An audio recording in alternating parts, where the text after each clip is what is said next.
Hi hello അസ്സലാമു അലൈക്കും. എന്തൊക്കെയുണ്ട് വിശേഷം? ഇന്നതാ ഞങ്ങളൊരു കല്യാണത്തിന് പോണ വിശേഷമായിട്ട് വന്നിരിക്കുന്നത്. ജംസിയാപ്പൂൻ്റെ ഫ്രണ്ടിൻ്റെ കല്യാണം തൂര് വെച്ചിട്ട്. അപ്പോൾ എനിക്ക് പോണ വഴിക്ക് ഒരു വർക്ക് കൊടുക്കാനൊക്കെ ഉണ്ട്. അപ്പോൾ അതൊക്കെ എടുത്തിട്ട് അങ്ങനെ പോണത്. അപ്പോൾ മക്കളെ ഫോട്ടോ കാര്യമൊക്കെ എടുത്ത് കഴിഞ്ഞപ്പോൾ അജു പറഞ്ഞു എനിക്ക് സീറ്റ് വേണം. അജു സീറ്റ് വെക്കണമെങ്കിൽ എനിക്ക് ഇജാപ്പ് ഇന്ന് വേഗം കയറിയിരുന്നു. അപ്പോൾ ഇജുവിനും വേണം ഇന്ന് ഇരിക്കണം, അജുവിനും ഇരിക്കണം. അപ്പോൾ ജംസിയാപ്പ് വന്നിട്ട് അജുവിനോട് ഇങ്ങനെ ഓരോ കാര്യങ്ങൾ പറയണം. നമുക്ക് ഓന് ഉറങ്ങിയ ബാക്കിൽ ഇരുത്താം, കുറച്ച് നേരം ഇരിക്കുക. ഇജിൻ്റെ അടുത്ത് തന്നെ ഇരിക്കുക. എന്നാലും ഓന് കണ്ടപ്പോൾ ഒരു വാശി. അപ്പോൾ ഏതായാലും ഇജു മുന്നിൽ കയറിങ്ങാണ്ട് അജു ബാക്കിലും കയറി. അങ്ങനെ ഞങ്ങൾ വണ്ടി എടുത്തു. പിന്നെ ഇസുവിൻ്റെ ഒരു ഷൂ ഉള്ളൂ, കാലും ഒരു ഷൂ വീട്ടിലാണ്. അപ്പം മലയ്ക്ക് അവിടെയാണ് കുടിയിൽ വെച്ച് പോകുന്നത്. അപ്പോൾ എടുത്തിട്ട് പോരാതെ എഴുതി അങ്ങനെ വണ്ടിയിൽ കയറി. പിന്നെ കുറച്ചെത്തിയപ്പോൾ ഇസ് ഉറങ്ങിയപ്പോൾ ബാഗിൽ തന്നെ വെച്ച് ഞാൻ. അപ്പോൾ ഇന്നത്തെ വർക്ക് തന്നെ കേൾക്കുമ്പാടും ആ ഭാഗത്താണ്. അപ്പോൾ അത് കൊടുത്തിട്ട് അങ്ങനെ കരിയാലൊക്കെ അങ്ങനെ പോകാമല്ലോ തൂർക്ക് എന്ന് എഴുതിയിട്ട് അങ്ങനെ ഏപ്പക്കാട് വൈക്കൂടി അങ്ങനെ പോയി. അപ്പോൾ ഏപ്പക്കാടൊക്കെ എത്തിയപ്പോൾ അജുമൻ പറഞ്ഞു ഇവിടെ നമ്മൾ മുന്തമേമാരുടെ വീട് എന്നൊക്കെ പറഞ്ഞ് ഓനെങ്ങനെ ഓരോ പറിച്ചിരുന്നു. വർക്ക് മോളും ഉമ്മാക്കും ഉപ്പാക്കും ആനിവേഴ്സറി ഗിഫ്റ്റ് കൊടുക്കുന്നതാണ്. അപ്പോൾ ചെറിയ എമൗണ്ടിൻ്റെ മതി പറഞ്ഞിട്ട് അങ്ങനെ സെറ്റാക്കിയതാണ്. അപ്പോൾ അജുമോൻ്റെ ഡയലോഗ് പിന്നെ അങ്ങനെ പറിച്ചിൽ തന്നെയാണ്, നീണ്ട സംസാരമായി. പിന്നെ തൂർക്ക് എത്തിയപ്പോൾ ജംസിയാക്ക് തുടർത്തി. കാരണം ഓലെ ചെറുപ്പം മുതൽ ഓല് പഠിത്തവും കാര്യങ്ങളൊക്കെ അവിടെ ഇല്ല. അപ്പോൾ സ്കൂളിൻ്റെ അടുത്ത് എത്തിയപ്പോൾ പിന്നെ ആ ഒരു വർത്താനം ജംസിയാക്ക് ഓന് കാട്ടി കൊടുക്കുന്ന കാര്യങ്ങളായി.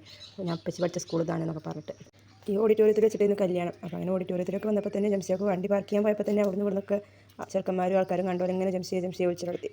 പിന്നെ ഞങ്ങൾ അങ്ങനെ വെള്ളം കുടിക്കാൻ വേണ്ടി ചെന്ന് വെള്ളമൊക്കെ കുടിച്ച് ഇറങ്ങിയപ്പോഴാണ് ജംസിയാക്കോൻ്റെ എളാപ്പാടെ മോനെയും കുട്ടിനെയും കണ്ടത്. അപ്പോൾ പിന്നെ ഓലെ പിന്നാലെ അജുമ ഉള്ളിൽ കയറിപ്പോയി ഭക്ഷണം കഴിക്കട്ടെ എന്നൊക്കെ പറഞ്ഞ് കണ്ടിട്ട് നേരെ ഞങ്ങൾ സ്റ്റേജിൻ്റെ അടുക്ക കയറിയത്. അപ്പോൾ അവിടെ ചെന്നപ്പോൾ ഒരു ഭക്ഷണം കഴിക്കാൻ പോയി കോളി എന്ന് പറഞ്ഞിട്ട് പിന്നെ അങ്ങനെ ഭക്ഷണം കഴിക്കാൻ പോയത്. പിന്നെ അവിടെ ചെന്നപ്പോൾ വലിയ തിരക്കും കാര്യങ്ങളൊന്നും ഇല്ല. അപ്പോൾ ഞങ്ങൾ കഴിച്ചിറങ്ങാതെ എഴുതി അങ്ങനെ ഇറങ്ങി. അവിടെ ജംഷിയെ കൊണ്ട് ചെന്നാൽ അവിടെ അയൽവാസികളും നാട്ടുകാരും ജംഷിയെ കൊണ്ട് ഇങ്ങനെ വിളിച്ചിട്ടും പണ്ടത്തെ കാര്യങ്ങൾ സംസാരിച്ചിട്ടും ഭയങ്കര സ്നേഹമാണ്. ഏറ്റേക്ക് നല്ല ഒരുമയാണ്.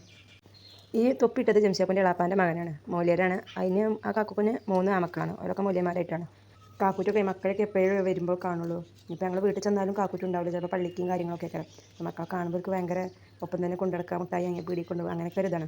പിന്നെ ഈ ഒരു ബുർക്ക ആ കാക്കുൻ്റെ വൈഫും, മറ്റേ ബുർക്ക അനിയൻ്റെ മോളുമാണ്. പിന്നെ ഞങ്ങൾ സ്റ്റേജിൻ്റെ അവിടെ പോയി ഫോട്ടോ എടുക്കാനും കാര്യങ്ങളൊക്കെ. അപ്പം ജംഷിയാപ്പ് അല്ലാത്തവരൊക്കെ താഴ്ന്ന് ഞാൻ കണ്ടു, മറ്റു ഭക്ഷണം കഴിക്കണമെന്ന് വരെ. പിന്നെ സ്റ്റേജിൽ ജംഷിയാപ്പ് കയറി സംസാരിക്കലും കാര്യങ്ങളൊക്കെ തുടങ്ങി. പിന്നെ ഞങ്ങൾ ഫോട്ടോ എടുക്കലും കാര്യങ്ങളൊക്കെ അങ്ങനെ കഴിഞ്ഞ് വീണ്ടും സംസാരം തുടങ്ങി. ഞങ്ങൾ അങ്ങനെ പോവുകയാണെന്നൊക്കെ പറഞ്ഞ് അങ്ങനെ കുറച്ച് കഴിഞ്ഞപ്പോൾ ഞങ്ങൾ തിരിച്ച് പോന്നു. പിന്നെ ഞങ്ങൾ അവിടെ അങ്ങനെ പോവുകയാണ്. അപ്പോൾ കാക്കൂറ്റിൻ്റെ തന്നെ വീട്ടിൽ പോര്, എൻ്റെ വീട്ടിൽ കൂടെ നമുക്ക് എല്ലാവർക്കും വീട്ടിൽ പോരി എന്നൊക്കെ പറഞ്ഞ് കുറേ വിളിച്ചു. പിന്നെ ഞങ്ങൾ വീട്ടിലൊന്നും പോയില്ല. ഞങ്ങൾ പിന്നെ അവിടെ നിന്ന് നേരെ കരുവാരൻ്റെയൊക്കെ പോയത്, വേറെ എളാപ്പാൻ്റെ മോൻ്റെ അടുത്തൊക്കെ പോയത്.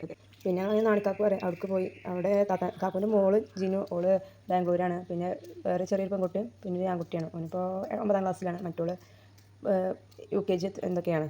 പിന്നെ ഞങ്ങൾ അവിടേക്ക് അങ്ങനെ പോയി കാക്കൂൻ്റെ അടുത്തേക്ക്. അവിടേക്ക് ഞങ്ങൾ ഇടയ്ക്കൊക്കെ പോക്കുണ്ട്. പിന്നെ അവിടുന്ന് ഞങ്ങൾ ഇളയമാനെ കാണാൻ വേണ്ടിയിട്ട് അങ്ങനെ ഇളയമാനത്തേക്കും പോയി. ആ വീഡിയോ ആയിട്ടൊക്കെ അടുത്ത ദിവസം വരാം. അപ്പോൾ ഇന്നത്തെ വീഡിയോ ഇത്രേ ഉള്ളൂ. ഇഷ്ടപ്പെട്ട ലൈക്ക് ചെയ്യുക, ഷെയർ ചെയ്യുക, സബ്സ്ക്രൈബ് ചെയ്യുക. അപ്പോൾ ഇതിൻ്റെ അടിപൊളി ഇസാപ്പ് എന്തൊക്കെയോ കോമാളിത്തം കാട്ടുന്നുണ്ട്.